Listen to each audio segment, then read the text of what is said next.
السلام علیکم ورحمۃ اللہ وبرکاتہ۔ سورۃ البقرہ شروع کرنے سے پہلے اس کے بارے میں چند بنیادی معلومات۔ سب سے پہلے تو یہ کہ اس سورت کا نام سورۃ البقرہ ہے، جیسا کہ حدیث میں آیا ہے اور مختلف روایات میں وارد ہوا ہے۔ اس سورت کی آیات کی تعداد 286 ہے۔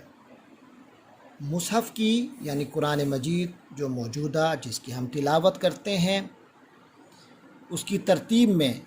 تو اس سورت کا نمبر دوسرا ہے، لیکن تنزیل نزول کے حساب سے اس کا نمبر 87 ہے،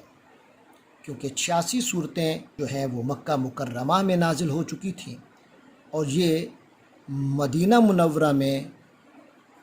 نازل ہونے والی سب سے پہلی صورت ہے۔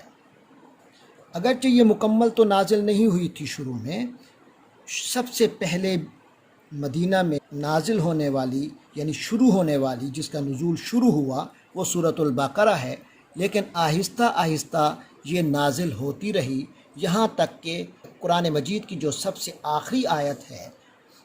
بعض روایات کی روشنی میں وہ بھی سورۃ البقرہ میں ہی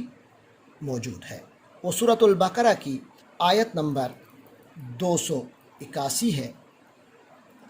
جس میں ہے اعوذ باللہ من الشیطان الرجیم بسم اللہ الرحمن الرحیم واتقوا یوما ترجعون فیہ الی اللہ۔ یہ جو آیت ہے، آیت نمبر 281، یہ سب سے آخری آیت مانی جاتی ہے اور یہ بھی سورۃ البقرہ میں ہے، جو کہ ہجرت کے 10ویں سال نازل ہوئی، جس کے 80-90 ایام کے بعد نبی پاک صلی اللہ علیہ وسلم کی وفات ہو گئی۔ اس سورت کی روایات میں بہت سی فضیلتیں آئی ہیں۔ سب سے پہلی بات تو جو معلوم ہے کہ یہ سب سے بڑی سورت ہے قرآن مجید کی، اس میں بہت سے احکام آئے ہیں، اور اس کی فضیلت میں جو روایات آئی ہیں ان میں سے ایک روایت تو آپ کے سامنے وہ بیان کرتا ہوں جو امام ترمذی نے اپنی جامع میں نقل کیا ہے کہ نبی پاک صلی اللہ علیہ وسلم نے ایک وفد کو کہ لوگوں کا انٹرویو لیا، ان سے قرآن مجید سنا، جو ان کے سردار تھے اور جو بڑے لوگ تھے سب سے قرآن مجید سنتے گئے۔ ایک نوجوان جو کہ ان میں سب سے چھوٹی عمر کا تھا، اس سے نبی پاک صلی اللہ علیہ وسلم نے جب انٹرویو لیا تو اس نے بتایا کہ مجھے سورۃ بقرہ آتی ہے۔ تو جب اس نے سورۃ بقرہ کے بارے میں بتایا کہ مجھے آتی ہے تو نبی پاک صلی اللہ علیہ وسلم نے اس کو امیر مقرر کر دیا۔ اسی طرح حضرت حسن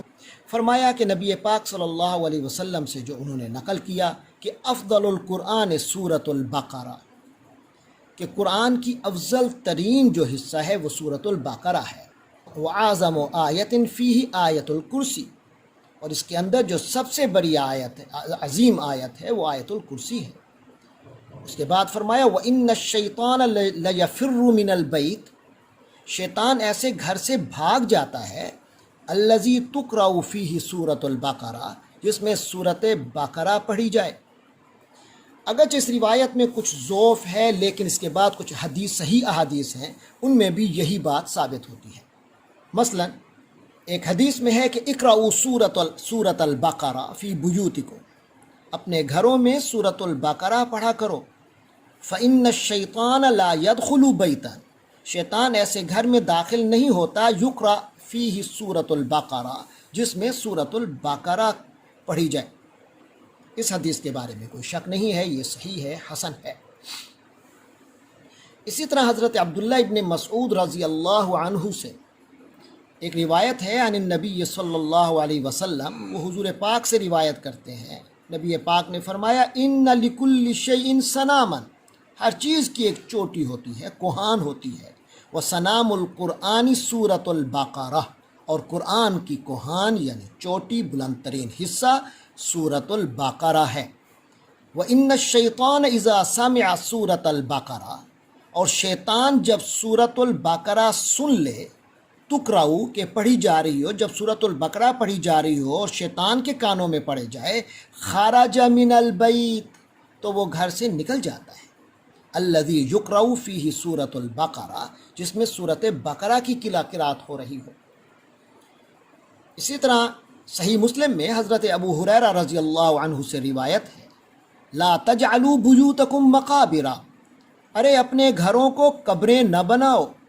ان الشیطان ینفر من البیت،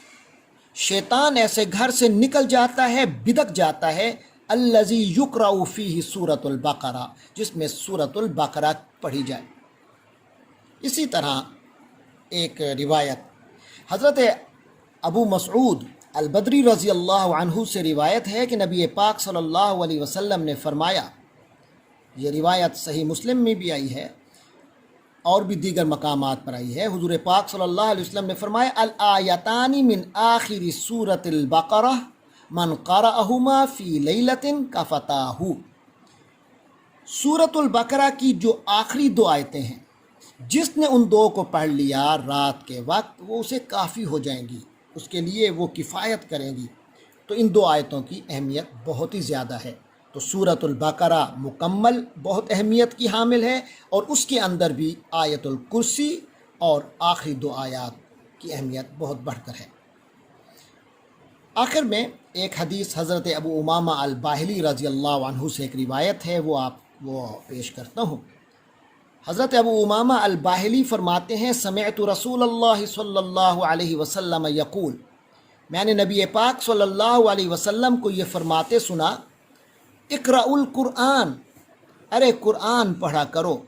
فإنہ یأتی یوم القیامۃ شفیعا لأصحابہ، یہ اپنے ساتھ تعلق رکھنے والوں کے لیے قیامت کے دن سفارش کرے گا، شفیع بن کر آئے گا، سفارشی بن کر آئے گا۔ اقرأوا الزہراوین سورۃ البقرہ و سورۃ آل عمران، پھر خاص طور پہ حضور نے ذکر فرمایا کہ اقرأوا الزہراوین، اور دو روشن صورتیں، روشن ترین صورتیں پڑھا کرو، سورۃ البقرہ اور سورۃ آل عمران۔ فإنہما یأتیان یوم القیامہ، کیونکہ یہ دونوں قیامت کے دن آئیں گی، کأنہما غمامتان او غیایتان او کأنہما فرقان من طیر صواف، تو یہ اس دن آئیں گی دو بدلیاں بن کر، یا دو سائبان بن کر، یا دو ٹولیاں پرندوں کی جو کہ بڑے صف در صف پرندے ہیں، ان کی ٹولیاں بن کر آئیں گی، تحاجان عن اصحابہما، یہ اپنے والوں کے لیے، یعنی اپنے ساتھ تعلق رکھنے والوں کے لیے باقاعدہ حجت کریں گی، ان کی طرف سے باقاعدہ کیس لڑیں گی۔ اقرأوا سورۃ البقرہ، پھر فرمایا کہ سورۃ البقرہ پڑھو، فإن أخذها برکہ، کیونکہ سورۃ البقرہ کا پکڑ لینا برکت ہے، وترکها حسرہ، اور اس کو چھوڑ دینا بہت بڑی پشیمانی کی اور حسرت کی بات ہے، ولا یستطیعها البطالہ، اور جو باطل طبقہ ہے جس سے مراد سمجھا گیا کہ اس سے مراد جادوگر ہیں، فرمایا جادوگر اس کا تحمل نہیں کر سکتے، اس کے سامنے ٹھہر نہیں سکتے۔ تو اللہ تبارک و تعالیٰ سے دعا ہے کہ وہ ہمیں پورے قرآن اور خاص طور پہ سورۃ البقرہ سے متعلق ہونے، اس کو مضبوطی سے تھامنے، اس کو پڑھتے رہنے، سمجھتے رہنے اور اس پر عمل کرتے رہنے پر کہ ہمیں توفیق عطا فرمائے۔ وآخر دعوانا ان الحمد للہ رب العالمین۔